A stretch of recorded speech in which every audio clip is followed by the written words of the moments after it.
Welcome back to Joe's Summer Boxing. Welcome back. I hope you're doing well. We often talk about how do you match a young prospect, give them rounds, get them under the lights. Who do we bring in to take them, say a 10 rounder, give them something to think about so they can practice what they're doing in the gym. Well, it was a perfect bit of matchmaking on the undercard of the Liam Smith-Chris Eubank Jr. rematch. And it took place between Adam Azim and ARAM FANIIAN. And FANIIAN, a Ukrainian guy, 26 years of age, 5'11", orthodox stance. He came with a lot of ambition because he had 23 wins and 1 defeat. The defeat was on points, and 5 of his wins were by stoppage. So he doesn't have much pop to his punches, but he had a winning record, and he came with he came to win this fight. Okay, and Azim used to having things his own way. 8 wins, 6 KOs, no draws, no defeats. He's been fast-tracked by Shane McGuigan, signed to Boxer. And he'd had things his own way. But in his previous fight, he went 10 rounds with a guy called Santos Reyes, who was undefeated in 12. And he won a 10-round decision over ARAM FANIIAN. And he won most of the rounds. But that doesn't really tell the whole story. Because the whole story is that Azim, with only 9 fights now, 6 KOs, 9 wins, 21 years of age, orthodox fighter, only 5'10", he's now got another invaluable 10 rounds under his belt against a good, ambitious guy. And this is the type of matchmaking you want. Because previously, Azim, he'd been in with Ryland Charlton, knocked him out in 2 rounds, looked very spectacular doing it. Scored, I think, 3 or 4 one-round knockouts in a row. That's all very well, but if you want to bring a fighter on properly, so that they're not just going to contest for world titles, but win them and keep them, these are the type of fights you have to have. And this was not an exciting fight against ARAM FANIIAN. FANIIAN had, like I say, he had ambition though. He came in wanting to win.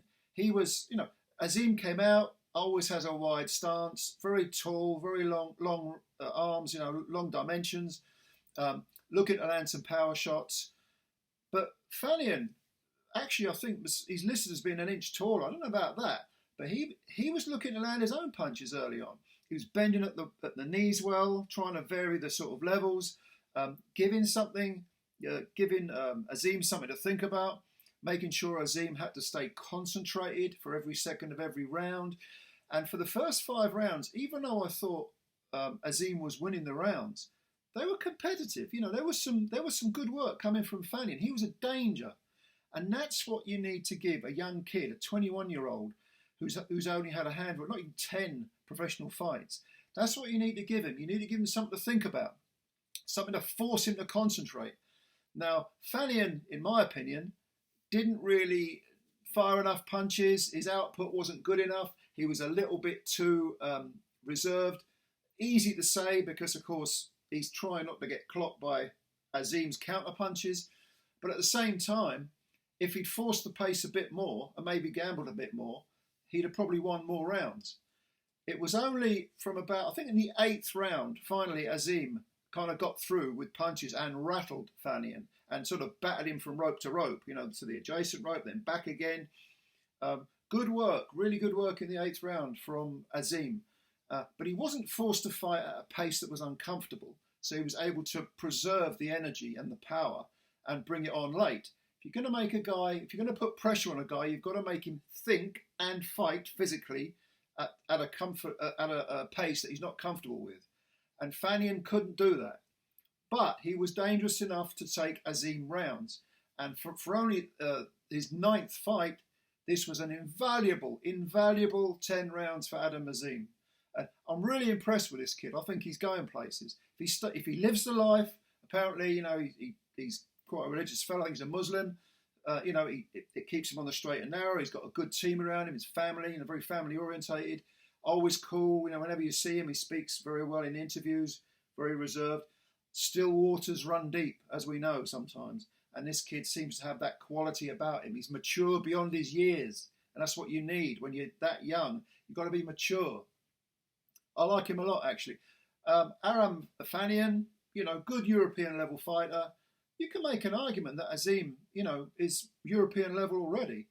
I wouldn't argue too strongly with that. But I'd like to see him go for the British title, then maybe European. I'm a traditionalist. British, Commonwealth, European, and then world. That's what I would go with Adam Azim. But he's in good hands. Shane McGuigan knows what he's doing. He's had a few champions in his time. But I'm very impressed with Adam Azim. Tell me what you think. Have you seen him? You've probably seen him before if you're a boxing fan. What did you think of this performance? Not very exciting. It wasn't a very exciting fight.